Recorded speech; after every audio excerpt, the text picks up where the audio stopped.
Days away. We are joined now by Congressman Adam Smith of Washington. He's the ranking Democrat on the House Armed Services Committee. Congressman, thanks for your time tonight. We appreciate you being here.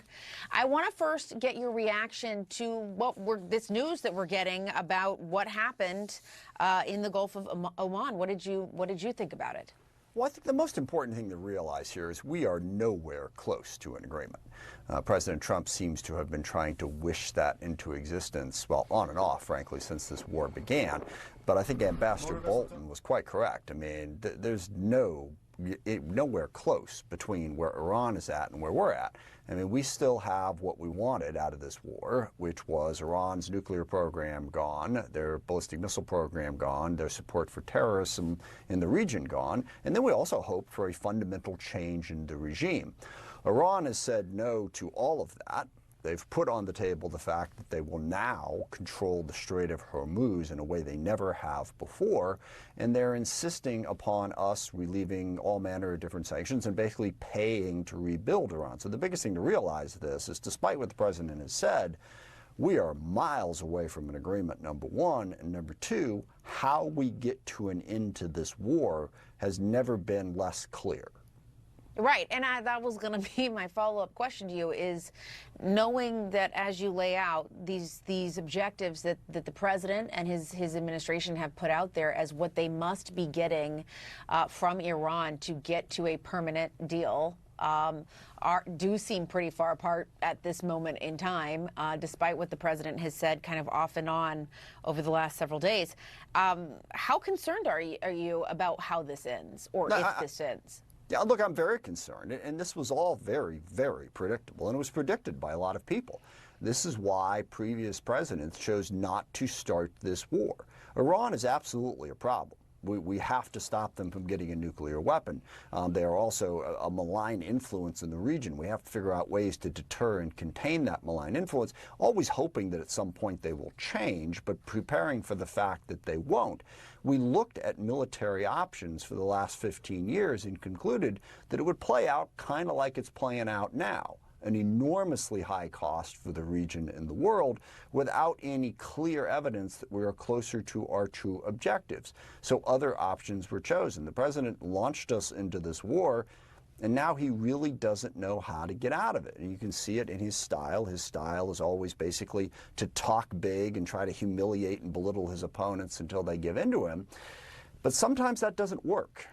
Sometimes your opponent, Iran in this case, says, yeah, we're not going to do this. It's one of the oldest cliches in the military. The enemy gets a vote.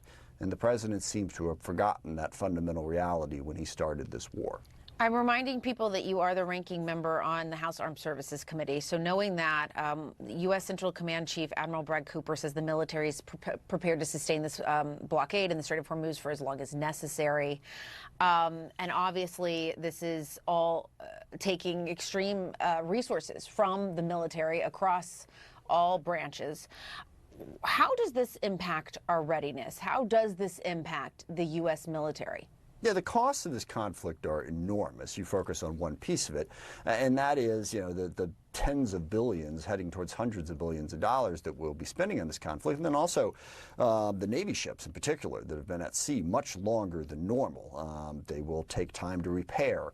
The service members' readiness will be harmed by this. And I think the clearest evidence of this is the president is now asking for roughly $1.6 trillion for defense budget between the defense ask, the supplemental, and the reconciliation package. That's a 60% increase in our defense budget at a time when we're pushing $40 trillion in debt and the president still insists upon cutting taxes. Yeah, it undermines not just our military readiness, it understands our fiscal readiness. It is enormously costly, and that's to say nothing of the impact it's having on the economy, the dollar-plus increase in gas, the surge we've seen in inflation, and the global economy, the impact this is having on others. So yeah, the costs are very high. The benefits are still not there, and increasingly difficult to see a path towards achieving them.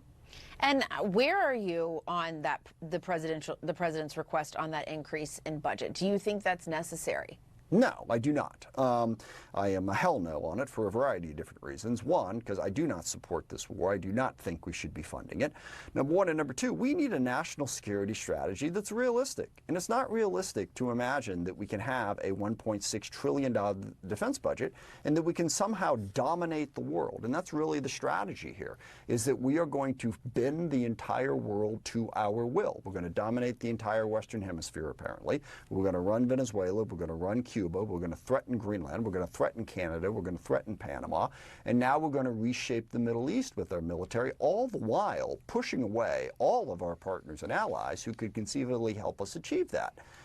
That's ridiculous. It's incredibly dangerous and something we cannot achieve. So no, I don't support this. And I'll just close with a quote from former Secretary Gates, and I think Secretary Mattis said this as well. Look, if you're going to push away all of our allies and cut the State Department, then you better give me more ammunition, because we're going to have to fight everywhere. And that is the world that Trump has now brought us into. And so what would you say to the proponents of adding to the military's budget who say, listen, we need to support our troops. They need to have what they need to do that.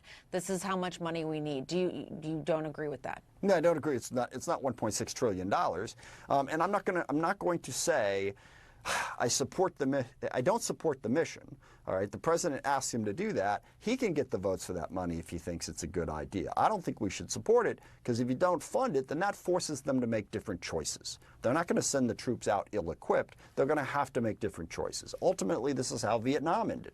You know, the Congress refused to fund it. They refused to provide the appropriations. So no, I don't think that the president is so in charge of our defense policy that every single member of Congress just has to follow whatever harebrained idea he comes up with, because we don't want to look like we're not supporting the troops. This war was a bad idea. It's bad for the troops. Don't forget, we've also lost 13 service members' lives in this conflict, hundreds more wounded. So no, I don't agree that somehow that once the president sends us into a war, we're obligated to fund it on behalf of the troops. We are obligated to advocate for the right policy of this country, for our troops and for the taxpayers. All right, Congressman Adam Smith, thanks for your time. We do appreciate it. Thank you. We are also following this breaking news out of Louisiana, where there was a deadly mass shooting. We're going to have more on that when we come back.